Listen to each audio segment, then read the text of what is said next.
Everyone, good morning. তো দেখো আমরা বাসা থেকে নেমে পড়েছি আর এখানে মামামকে বসিয়ে দিয়েছি। এখন বাজে ঘড়িতে সকাল 3:50। সকাল বলা ভুল হবে, ভোর। তো তোমাদের দাদাভাই দেখছে এখানে হোটেলটা কত দূরে, তো দেখলাম কাছাকাছি আছে। তো চলো আমরা এখন হোটেলে যাওয়া যাক।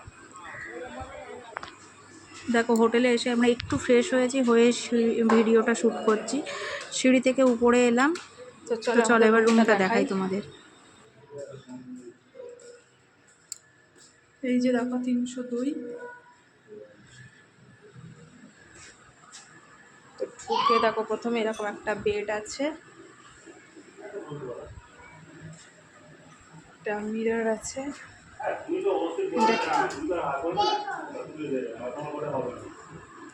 একটা টিভি ক্যাবিনেট করা আছে কিন্তু টিভি নেই এখন। এটা হচ্ছে ওয়াশরুম আছে, ওয়াশরুমটা একদম ক্লিন। একটা বেসিন আছে, একটা মিরর আছে, এদিকে একটা বড় জানলা আছে, এদিকেও একটা জানলা আছে, একটা ব্যালকনি আছে।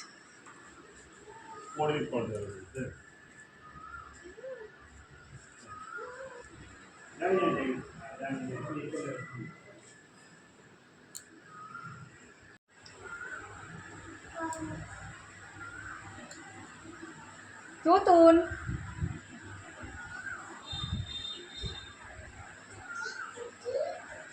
রেডি হয়ে গিয়েছি, এই যে চেয়ারে ওর বসে টুকি টুকি করছে। তো এই ড্রেসটা পরে আমাকে কেমন লাগছে অবশ্যই কমেন্টে জানাও, আর পুরো ভিডিওটা দেখতে থাকো। আর যদি ভালো লাগে তাহলে অবশ্যই সাবস্ক্রাইব করো, পুরো ভিডিওটা দেখতে থাকো। কোথায় যাচ্ছি, কি করছি। বেরিয়ে পড়েছি,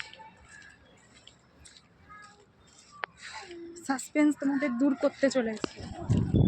কোথায় এসেছি এটা তো বুঝেই গিয়েছো যে হয় দীঘা না হলে পুরী, কিন্তু কোথায়, দুটোর মধ্যে তো কোথাও। তো চলো তোমাদের সাসপেন্স দূর করে দেবো, দেখতে থাকো পুরো ভিডিও। চলো মিনিট বলেছে মা নামে।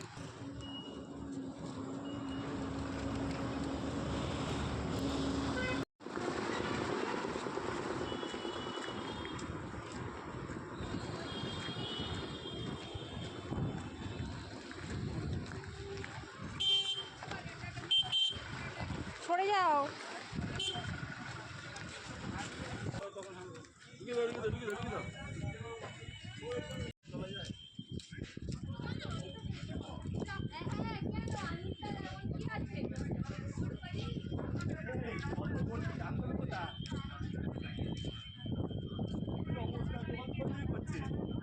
ওই জন্য তো লোক চান করছে না।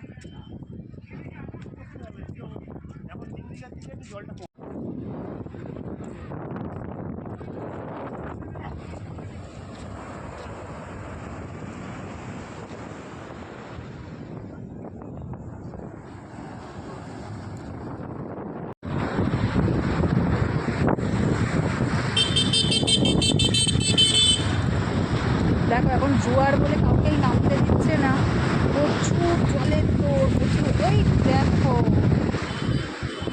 মানে কেউ নেই এখানে, কেউ নেই, কাউকে নামতে দিচ্ছে না। তো একটু ভাটা পড়ুক, তারপর নামলে তখন তোমাদের সঙ্গে শেয়ার করবো। তো দুপুর হয়ে গিয়েছে, দেখো প্রচণ্ড জোয়ার এসে গেছে। ওই জন্য কাউকেই নামতে দিচ্ছে না, স্নান করতে দিচ্ছে না। আর মেয়েটা পাগল হয়ে যাচ্ছে ও নামবে বলে। তো আজকে হয়তো আমরা নামতে পারবো না, কারণ এখানে কেউ নেই, মানে কাউকেই নামতে দিচ্ছে না, জোয়ার এসেছে যেহেতু, সেই জন্য। আর সেই বিকাল হয়ে যাবে, জল নামতে নামতে তখন আর স্নান করে কি হবে। তো সেই জন্য আমরা ভাবলাম আজকে আর হয়তো হবে না। তো চলো আজকের মতো রুমে যাই। তো পুরো ভিডিওগুলো পরপর আসতে থাকবে, তোমরা দেখতে থাকো। যদি ভালো লাগে তাহলে সাবস্ক্রাইব করো। আজকের মতো এখানেই শেষ করছি, টাটা।